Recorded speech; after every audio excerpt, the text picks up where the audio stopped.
जय दोस्तों, मैं वीरेंद्र कुमार आज आपके सामने उपस्थित हुआ हूँ गणित के कुछ बेसिक टॉपिक को लेकर। तो आज हम चर्चा करते हैं इस बेसिक टॉपिक पर।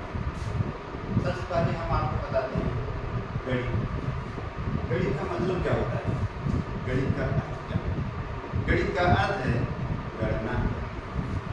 गणित का गणना करना। तो आइए करते हैं। अंक की परिभाषा। तो साथियों, अंक की परिभाषा क्या होती है? गणित के ऐसे चिन्ह जिनका प्रयोग संख्याओं को लिखने के लिए किया जाता है उन्हें अंक कहते हैं। गणित के ऐसे चिन्ह जिनका प्रयोग संख्याओं को लिखने के लिए किया जाता है उन्हें अंक कहते हैं। आगे चलते हैं। अंक की संख्या कितनी है? अंक केवल 10। कौन कौन से? 0, 1, 2, 3, 4, 5, 6, 7, 8, 9। इसके अलावा अंक नहीं होते। अंक की संख्या सिर्फ 10 ही होती है। 0, 1, 2, 3, 4, 5, 6, 7, 8, 9। इसके आगे हम चलेंगे तो उसे संख्या होती है। 10 संख्या है, 11 संख्या है, 12 संख्या है। तो आइए हम संख्या की चर्चा कर लेते हैं। संख्या क्या होती है? संख्या किसे कहते हैं? 2 या 2 से अधिक अंकों के मिलाने पर या अंकों के समूह को संख्या कहते हैं। 2 या 2 से अधिक अंकों के समूह को संख्या कहते हैं। जैसे 1, 0, 1 अंक है, 0 अंक है। अब ये दोनों जब मिल गए तो यह एक संख्या हो गई। आगे चलते हैं। 9, 7। 9 क्या है? अंक है। 7 क्या है? अंक है। जब ये दोनों मिल गए तो संख्या बन गई। और भी आगे चलते हैं।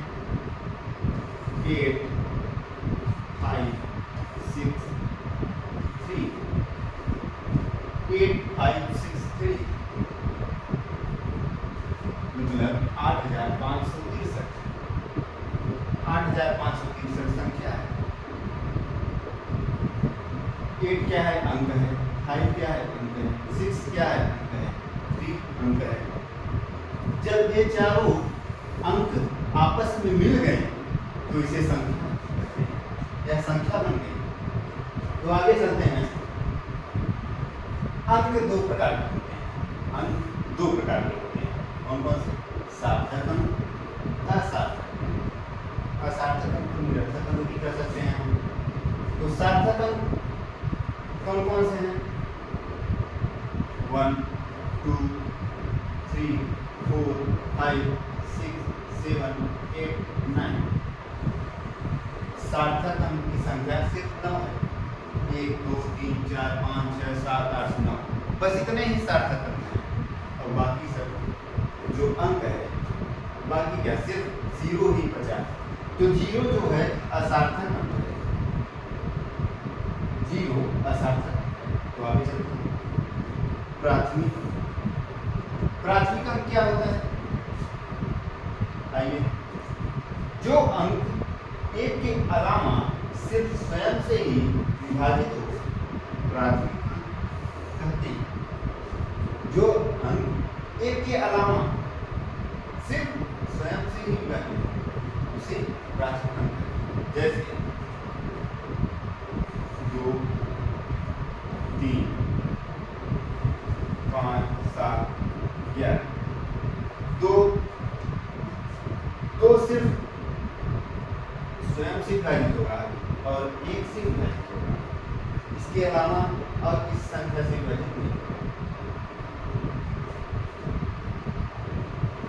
3 जो है, 3 या तो 1 से विभाजित होगा या तो स्वयं से विभाजित होगा और किसी अन्य संख्या से या अन्य अंक से विभाजित नहीं होगा। अब 5 देख लीजिए, 5 या तो 1 से विभाजित होगा या तो 5 स्वयं से विभाजित होगा और किसी से विभाजित नहीं होगा। 7, 11, 13, 17 पूरे लेते हैं। 17 1 से विभाजित होगा और 17 स्वयं से विभाजित होगा। इसके अलावा कोई और संख्या, कोई अंक नहीं है जो 17 को विभाजित कर सके।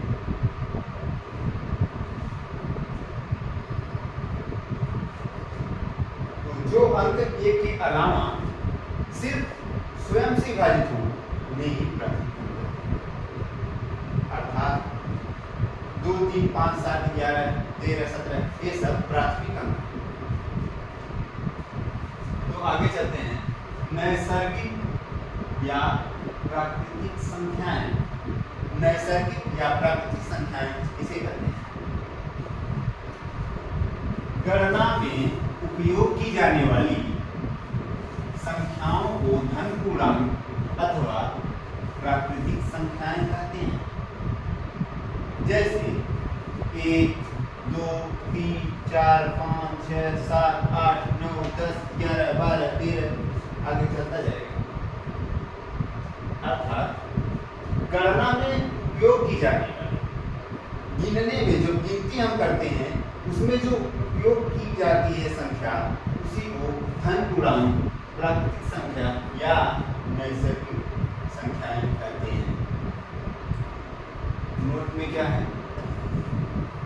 सबसे छोटी प्राकृतिक संख्या 1 है। सबसे छोटी प्राकृतिक संख्या 1 है।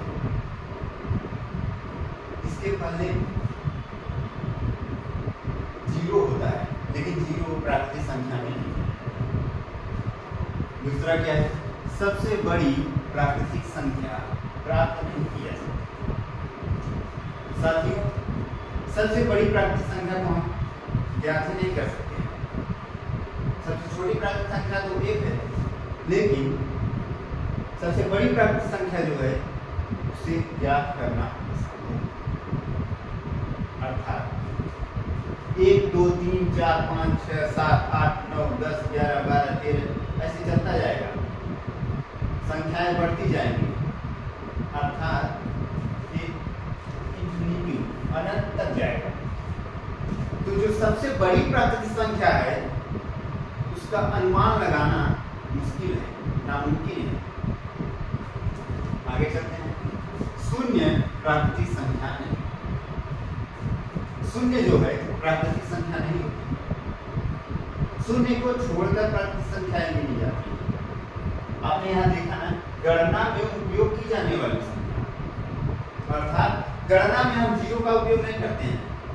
किसी भी संख्या को अगर शुरू करते हैं गिनना तो हम 0 नहीं कहेंगे, 1 से शुरुआत करते हैं।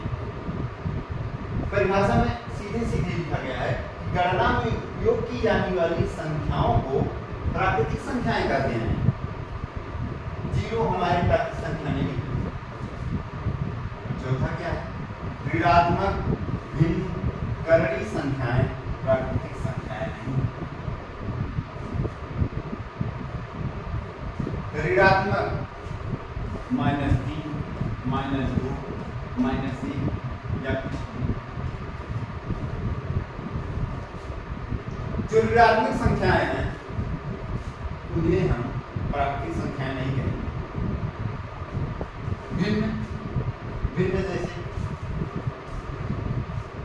1/2, 4/5 या कुछ भी भिन्न भी। जो भिन्न संख्याएं हैं वो प्राकृतिक संख्याएं नहीं होती हैं। जो भिन्न संख्याएं हैं वह प्राकृतिक संख्याएं नहीं, क्योंकि यहाँ सीधे ही लिखा गया है गणना में उपयोग की जाने वाली संख्याओं को हम प्राकृतिक संख्याएं कहेंगे। गणना में उपयोग करने के लिए हम न तो माइनस या ऋणात्मक संख्याओं का प्रयोग करेंगे, ना तो भिन्न का प्रयोग करेंगे।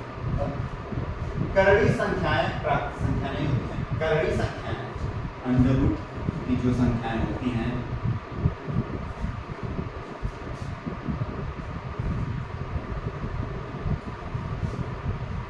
अंडर रूट 3, अंडर रूट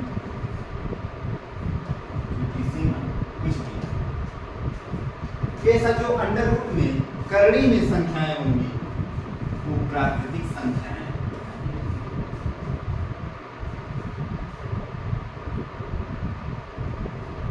ऋणात्मक भिन्न करड़ी संख्याएं प्राकृतिक संख्याएं नहीं। तो साथियों नोट के पॉइंट में क्या पढ़ा कि जो सबसे छोटी प्राकृतिक संख्या है एक होती है, सबसे बड़ी प्राकृतिक संख्या प्राप्त करना असंभव है, शून्य प्राकृतिक संख्या नहीं होती है। ऋणात्मक भिन्न करड़ी संख्याएं प्राकृतिक संख्याएं। कौन कौन सी प्राकृतिक संख्या नहीं होती है? शून्य नहीं होता है, ऋणात्मक संख्याएं नहीं होती हैं, भिन्न नहीं होते हैं, करड़ी संख्याएं प्राकृतिक संख्या नहीं होती। तो आइए आगे चलते हैं। पूर्ण संख्याएं शून्य सहित प्राकृतिक संख्याओं के समूह को पूर्ण संख्या कहते हैं। शून्य सहित प्राकृतिक संख्याओं के समूह को पूर्ण संख्याएं कहते हैं। प्राकृतिक संख्याएं हमने क्या पढ़ा था? गणना में की जाने वाली जो संख्याएं हैं उसे प्राकृतिक संख्या कहते हैं। और पूर्ण संख्या हमने क्या पढ़ा? शून्य को लेकर अर्थात 0 को लेकर सभी प्राकृतिक संख्याएं अगर मिल जाएं तो वही पूर्ण संख्याएं।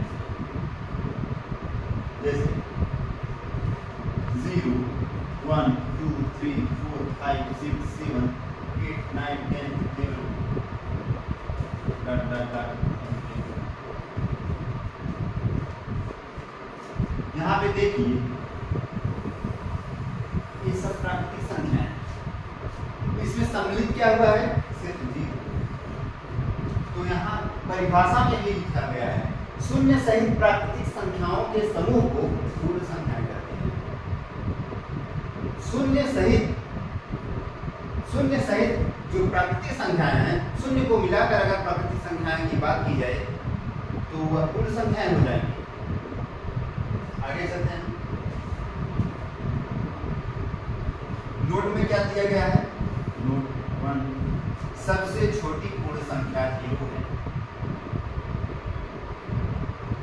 सबसे छोटी पूर्ण संख्या क्या है? 0। भिन्न करड़ी ऋणात्मक संख्या है, पूर्ण संख्या है। भिन्न करड़ी 1/2 अंडर रूट 5 -6 अर्थात भिन्न करड़ी और ऋणात्मक संख्याएं जो होंगी वो पूर्ण संख्याएं नहीं होंगी। हमने प्राकृतिक संख्याओं के बारे में भी पढ़ा है कि ऋणात्मक भिन्न और करड़ी की जो संख्याएं होंगी वो प्राकृतिक संख्या नहीं होगी। और हमने यहाँ पर भी पढ़ा कि भिन्न करड़ी और ऋणात्मक जो संख्याएं होंगी वो भी पूर्ण संख्याएं नहीं होंगी। तो आगे चलते हैं।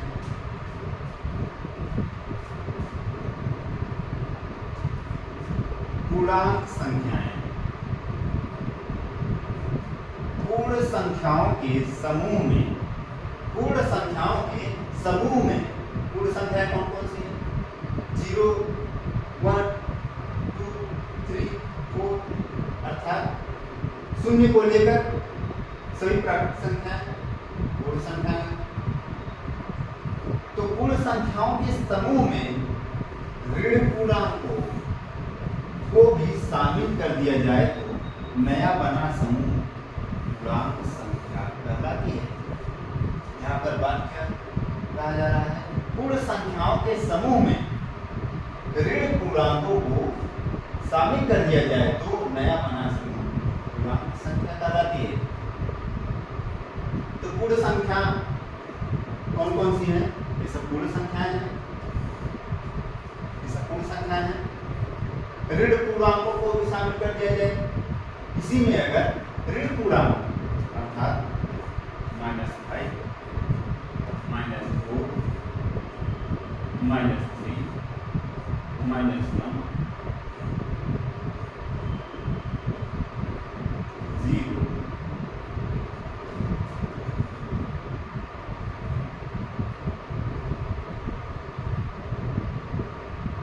1, 2, 3,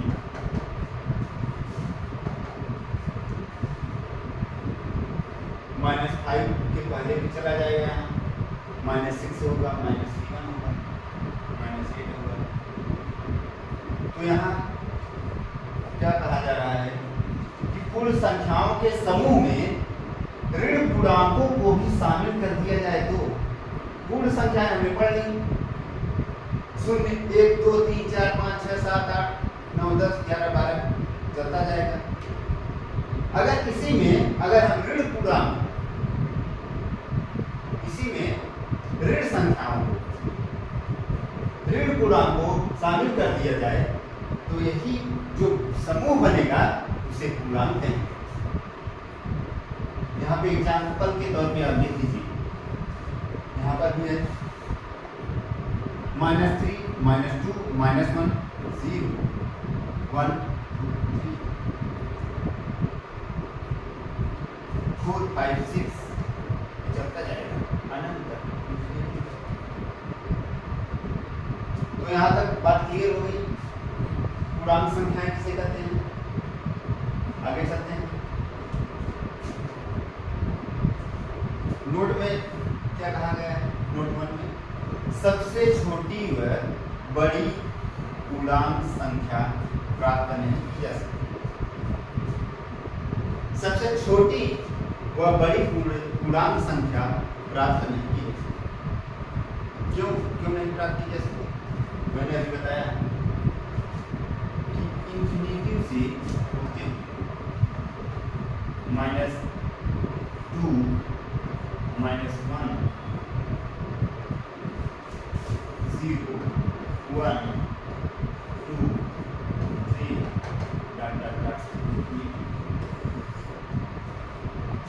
इंफिनिटी का मतलब है यहाँ पे आगे बढ़ता जाएगा। तो -2 के पहले भी आएगा -3, -4, -4, -5, -6, -7, -8, -9, -10, -11 और 3 के बाद भी जाएगा 4, 5, 6, 7, 8, 9, 10, 11, 12 चलता जाएगा। तो यहाँ हम कल्पना नहीं कर सकते हैं कि ये जाएगा कहाँ तक, अनंत तक जाएगा। अब यह कल्पना नहीं कर सकते, इसीलिए कहा गया है कि सबसे छोटी और सबसे बड़ी जो पूर्णांक संख्या है हम प्राप्त नहीं कर सकते हैं। अब यहाँ पे एक बात और क्लियर कर लीजिए कि -1 -2 से बड़ा होता है, -1 -2 से बड़ा होता है, -2 -3 से बड़ा होता है। अर्थात जब हम माइनस के दौर में संख्या अगर माइनस है, संख्या बड़ी हो और माइनस में हो तो संख्या उसके पहले वाली संख्या से या धन पूर्णांक से या धन संख्या से छोटी हो जाती है। अब आगे चलते हैं। भिन्न संख्याएं तथा करड़ी संख्याएं पूर्णांक संख्या हैं। भिन्न संख्याएं तथा करड़ी की जो संख्या होगी वो पूर्णांक संख्या नहीं होगी। भिन्न संख्या जैसे कि मैंने बताया 1/2, 2/3 कुछ भी भिन्न संख्या है। √5 कड़ी 5 कड़ी 7 कड़ी 97 कुछ भी ये सब कड़ी संख्याएं हैं। तो भिन्न संख्याएं और कड़ी की जो संख्याएं होंगी वो पूर्णांक संख्या नहीं होंगी। भिन्न संख्याएं और कड़ी की जो संख्याएं होंगी वो पूर्णांक संख्याएं नहीं होंगी। तो इतनी बात क्लियर हो गई। आगे चलते हैं। परिमेय संख्याएं। परिमेय संख्याएं समस्त धन पूर्णांकों, समस्त ऋण पूर्णांकों, शून्य तथा भिन्न संख्याओं के समूह को परिमेय संख्याएं कहते हैं। समस्त धन पूर्णांकों, पूर्णांक के बारे में मैंने जान लिया। ऋण पूर्णांक, धन पूर्णांक क्या होता है, ऋण पूर्णांक क्या होता है? जो पूर्णांक संख्याएं होती हैं अगर वो धनात्मक है तो ये पूर्णांक धन पूर्णांक है, और अगर ऋण पूर्णांक अर्थात ऋणात्मक संख्याएं होंगी तो ये ऋण पूर्णांक है। इसके बारे में मैंने बताया, जैसे यहाँ पे लिखा गया है -2 -1 ऋण पूर्णांक हो गया, ऋण पूर्णांक हो गया 1 0 1 2, धन पूर्णांक हो गया 0 हो गया 22/7, 22/7 के 22/7 पाई का मान होता है 22/7, पाई का मान 22/7। तो यहाँ पे 22/7 3/5 भिन्न संख्याएं, भिन्न संख्याएं 5 होंगे। तो समस्त धन पूर्णांकों, समस्त ऋण पूर्णांकों, समस्त धन पूर्णांक हो गए, समस्त ऋण पूर्णांक हो गए, शून्य हो गया, भिन्न संख्या हो गई, और ये 22/7 पाई का मान है। अब आगे बताएंगे कि पाई का मान पाई का मान क्यों परिमेय संख्या हो गया। तो ये सभी संख्याएं परिमेय संख्याएं कहलाती हैं। नोट में क्या है? परिमेय संख्या वे संख्या होती है जिन्हें p/q के रूप में लिखा जा सकता है, जहां q का मान शून्य नहीं होता है। अर्थात परिमेय संख्या वही संख्या होंगी जिसे p/q अर्थात बटे के रूप में लिखा जा सकेगा, वही परिमेय संख्या होंगी बस। और जहां q का मान शून्य नहीं, p/q शायद अंश बटे हर होगा, अंश बटे हर, तो हर का मान शून्य न हो, शून्य न हो। परिमेय संख्याएं वे संख्याएं होती हैं जिन्हें p/q के रूप में लिखा जाता है, और q का मान शून्य न हो, अंश बटे हर,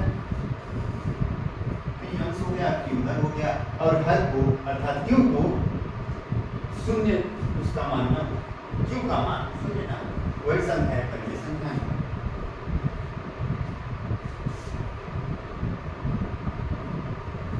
देखिए आगे, अब आप लोग सोच रहे होंगे -2 -1 0 1 2 ये सब तो p/q के रूप में है, बटे के रूप में है, तो परिमेय संख्या कैसे होंगी? तो आइए चलते हैं, बताते हैं इसके बारे में।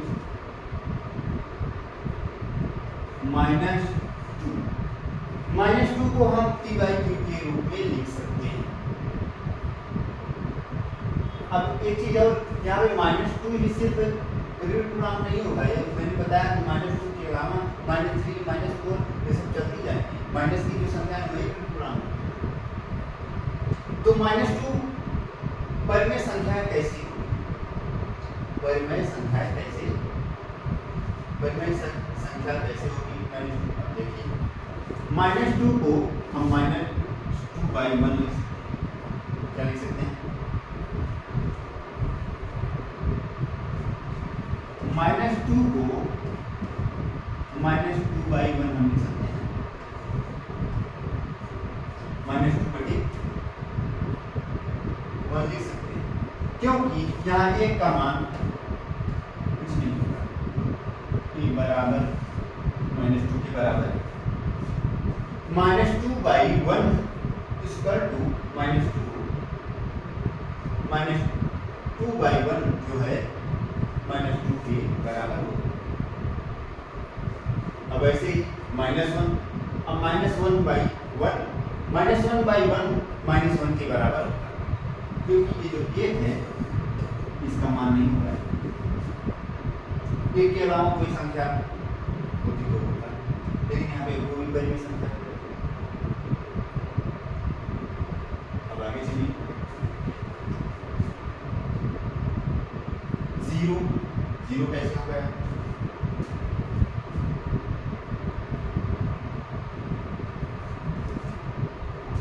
0 कैसे हो गया परिमेय संख्या? 0 को भी हम 0/1 लिख सकते हैं, 0/1 लिख सकते हैं 0 को भी, क्योंकि 0 का मान 0/1 के बराबर होगा। आगे चलते हैं 1 को हम 1/1 लिख सकते हैं, 1 को 1/1 लिख सकते हैं। ये भी 1 जो है 1/1 के बराबर है। अब यहाँ पे 22/7 ये तो परिमेय संख्या आ गई। 3/5 ये भी परिमेय संख्या आ गई। अब यहाँ पे आगे हम चलते हैं अपरिमेय संख्याएं। अपरिमेय संख्याएं, जो संख्याएं परिमेय नहीं होती हैं उन्हें अपरिमेय संख्याएं कहते हैं। जैसे √3, √5, √5, √3, √5।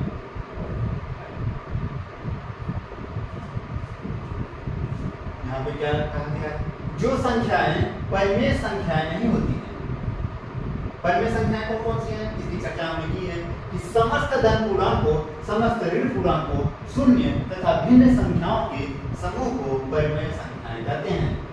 धन पूर्णांक, ऋण पूर्णांक, शून्य और भिन्न संख्या, यही परिमेय संख्या है। यहाँ पे धन न तो धन पूर्णांक है, न तो ऋण पूर्णांक है, न तो भिन्न संख्या है, न तो शून्य है, तो यह अपरिमेय संख्याएं हो गई। ये सब अपरिमेय संख्याएं हो गई। -√3, √5। अब एक बात और कि पाई का जो मान होता है वो 22/7 होता है। पाई का जो मान होता है वह 22/7 होता है, लेकिन 22/7 को हमने तो परिमेय संख्या बता दिया, लेकिन पाई को हमने अपरिमेय संख्या, ऐसा क्या? अब आगे देखिए क्यों ऐसा होता है। क्योंकि पाई जो है, आगे सारे नोट में लिखा था, ये देखिए 22/7 परिमेय संख्या है। 22/7 परिमेय संख्या है, जबकि पाई एक अपरिमेय संख्या है, क्योंकि पाई का मान वास्तव में 22/7 होता है। परिमेय संख्याएं 22/7 जो है परिमेय संख्या है, जबकि पाई एक अपरिमेय संख्या है, क्योंकि पाई का मान वास्तव में 22/7 नहीं होता है। गणित में गणना की सहूलियत के लिए पाई का मान 22/7, मतलब जो पाई का मान है वो 22/7 नहीं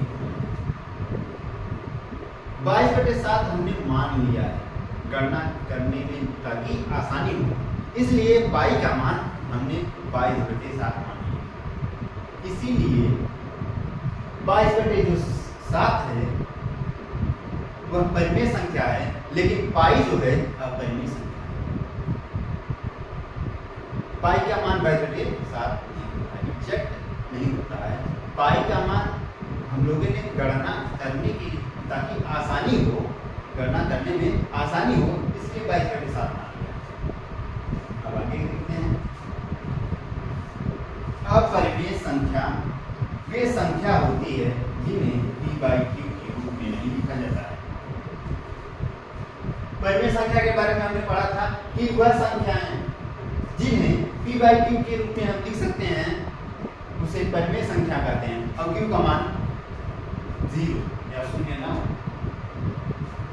क्योंकि शून्य किसी भी संख्या के नीचे शून्य अगर होता है तो उसका मान 0 होता है। इसको आप नोट कर लीजिए।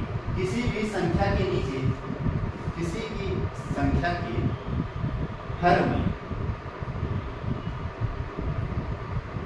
बटे में अगर 0 हो तो वह उसका जो पूरा मान है 0। तो अपरिमेय संख्याएं वे संख्याएं होती हैं जिन्हें p/q के रूप में नहीं लिखा जाता है, नहीं लिखा जा सकता है। p/q के रूप में हम इसे नहीं लिख सकते हैं। कर्ली 3 √3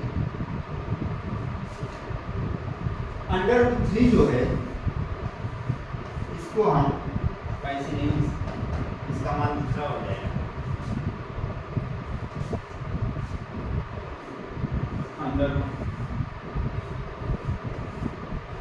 इसके बराबर नहीं, √3/1 √3 के बराबर नहीं, अर्थात √3 को हम p/q के रूप में नहीं लिख सकते। यहाँ पर √3 सिर्फ ना मानिए, अंडर मतलब कि करड़ी अंडर रूट में कोई भी संख्या हो उसे हम p/q के रूप में नहीं लिख सकते हैं। अब आगे देखिए, इसको एग्जाम्पल के लिए हमने बता दिया √3 √5 √7 √228 कुछ भी। अब आगे देखें पाई को भी हम p/q के रूप में नहीं लिख सकते हैं। पाई का जो मान है एग्जैक्ट मान तो नहीं है 22/7, लेकिन हम गणना की सहूलियत के लिए, गणना में आसानी हो इसलिए 22/7 मान लिए हैं, तो वह परिमेय संख्या हो गई। लेकिन पाई को हम पाई/1 नहीं कर सकते हैं, यह पाई के बराबर नहीं होगा। पाई का मान पाई/1 के बराबर नहीं। इतना बात क्लियर हो गया। आगे चलते हैं। वास्तविक संख्याएं समस्त धन पूर्णांकों, ऋण पूर्णांकों, शून्य तथा भिन्न संख्याओं के समूह को वास्तविक संख्या कहते हैं। कौन कौन से? समस्त, सभी धन पूर्णांक, सभी ऋण पूर्णांक, शून्य तथा भिन्न संख्या के जो समूह होंगे वह वास्तविक संख्या होगी। अब धन पूर्णांक में क्या क्या आएगा? 1 2 1 2 ये सब धन पूर्णांक है। 1 2 3 4 5 6 कुछ भी चलता जाएगा। पूर्णांक संख्या के बारे में मैंने बताया है। तो सभी धन पूर्णांक, ऋण पूर्णांक क्या है? -2 -3 -4 -6 -7 ये सब ऋण पूर्णांक है। तो समस्त धन पूर्णांक, समस्त ऋण पूर्णांक और क्या है? शून्य। शून्य को शायद ना तो हम माइनस में मानते हैं ना तो प्लस, इसलिए शून्य ना तो धन पूर्णांक में आया है ना तो ऋण पूर्णांक में आया है। क्योंकि शून्य के आगे अगर हम धन भी लगा देंगे तभी भी उसका मान शून्य ही होगा। शून्य के आगे अगर हम माइनस लगा देंगे तो भी उसका मान शून्य ही होगा। इसलिए शून्य ना तो धनात्मक है ना तो ऋणात्मक है। तो सभी धन पूर्णांक हो गए, सभी ऋण पूर्णांक हो गए, शून्य हो गया तथा भिन्न संख्याओं के समूह को भिन्न संख्या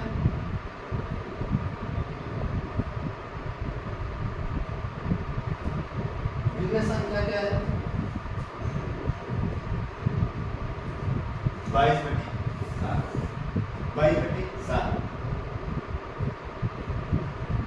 और यहाँ पे पाई और करणी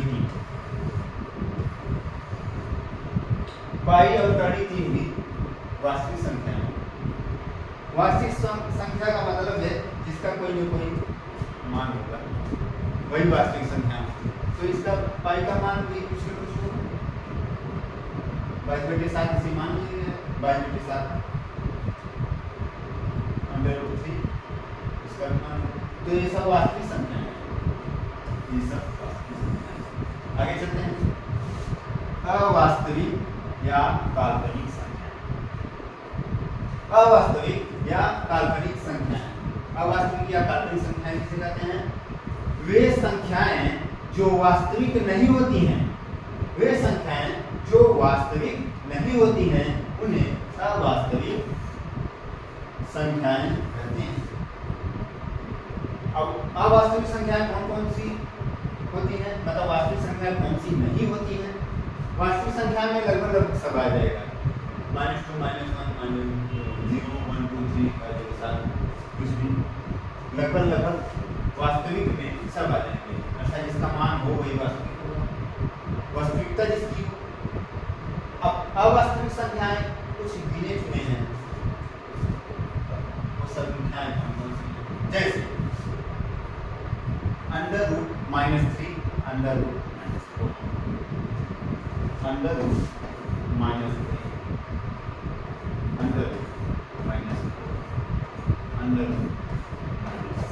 अर्थात कड़ी के अंदर अगर कोई संख्या ऋणात्मक हो तो वो सब संख्याएं जो होंगी वो अवास्तविक संख्याएं।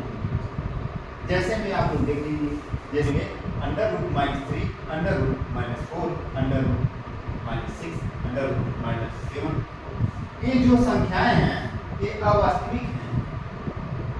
इसका जो मान होगा जो भी हो उसके आगे आई लगता है, ये अवास्तविक संख्याएं हैं। अब आगे चलते हैं। सम संख्याएं और आई का कोई मान फिक्स नहीं है, एग्जैक्ट आई का मान नहीं। जब उसका मान नहीं निकल पाता तो वहां पे आई लगाया, इसलिए है अवास्तविक संख्या। सम संख्याएं। अब सब संख्याएं क्या है? वे संख्याएं जो 2 से विभाजित हो जाती हैं उन्हें सम संख्याएं कहते हैं। कौन सी संख्याएं? ऐसी संख्याएं जो 2 से विभाजित हो, 2 से कट जाए, भाग देने पर, डिवाइड करने पर 2 से विभाजित हो जाए, डिवाइड हो जाए, उसे सम संख्या कहते हैं। जैसे 2 4 6 8 10। अब जैसे देख लीजिए यहाँ पे एक को हम 2 से नहीं कट कर सकते क्योंकि 2 से छोटा है। तो सम संख्याएं कौन कौन सी हैं? 2 4 6 8 10 12 14 16 18 20, ये सब सम संख्याएं हैं। अर्थात ये सब 2 से आसानी से कट जाएंगे, इसीलिए इसे सम संख्या का मतलब है कि कोई भी संख्या हो, अगर वह 2 से विभाजित हो जाता है तो संख्याएं सम संख्याएं हैं। आगे चलते हैं। विषम संख्याएं। वे संख्याएं जो 2 से विभाजित न हो सके, ऐसी संख्या जो 2 से विभाजित नहीं होती है उसे विषम संख्या कहते हैं। ऐसी कौन सी संख्या है? जैसे 1 3 5 7 9 11 13, ये सब जो संख्याएं हैं विषम संख्याएं हैं, क्योंकि 2 से जो संख्या विभाजित नहीं होगी उसे ही हम विषम संख्या कहते हैं। और एक जो है 2 से विभाजित नहीं होगा, 3 जो है 2 से विभाजित नहीं होगा, 5 2 से विभाजित नहीं होगा, 7 2 से विभाजित नहीं होगा, 9 2 से विभाजित नहीं होगा। आगे बढ़ते जाएंगे तो हम 11 2 से विभाजित नहीं होगा, 13 2 से विभाजित नहीं होगा। तो विषम संख्याएं कौन कौन सी हैं इसके बारे में मैंने चर्चा कर ली है। ये ऐसी संख्या जो 2 से विभाजित नहीं होगी उसे विषम संख्या कहते हैं, और जो संख्या 2 से विभाजित हो जाएगी उसे सम संख्या। आशा करता हूँ आज की क्लास आप सभी को अच्छा लगा होगा। अगर गणित में आपको थोड़ी भी मदद मिली हो इस क्लास से तो प्लीज चैनल को लाइक सब्सक्राइब कर लीजिएगा और बेल आइकन को प्रेस करिए।